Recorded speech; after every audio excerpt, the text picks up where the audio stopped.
2022 harvest season is underway and farmers are remaining hopeful. According to the USDA September crop report, the projected corn yield decreased 3 bushels from last month's anticipated yield.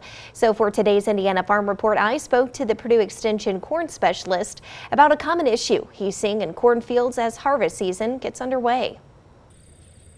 Fields that were able to get moisture, do look really good across the state. While some cornfields are in great shape, Purdue Extension corn specialist Dan Quinn says that's not the case for all. A lot of fields look pretty good from the road, but you get out into some of those fields and we're seeing some issues in terms of some of those ears. Quinn says there's a common issue he's seeing in some fields across the state. There's a lot of ears that look like this, and you kind of point your attention really to the tip of this ear, and that's typically called what they refer to as tip back on the ear. So the corn ear just didn't fill all the way to the tip. Quinn believes that issue influenced the USDA's recent September crop report, where Indiana's projected corn yield ended up decreasing 3 bushels from the previous report. The first crop report that came out in August, they projected 189 bushels per acre, which would have been tied for the second highest yield average that we had in the state of Indiana. But now Indiana is sitting at 186 bushels per acre. It's still pretty good, but not as good as what we've seen,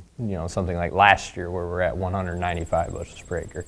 Quinn says what we're seeing right now with Indiana's corn crop is a direct impact of having a dry summer, especially in the month of June. When we have those dry conditions where we're seeing those leaves roll, it can really hinder kind of the growth of the plant and just that overall output of that plant.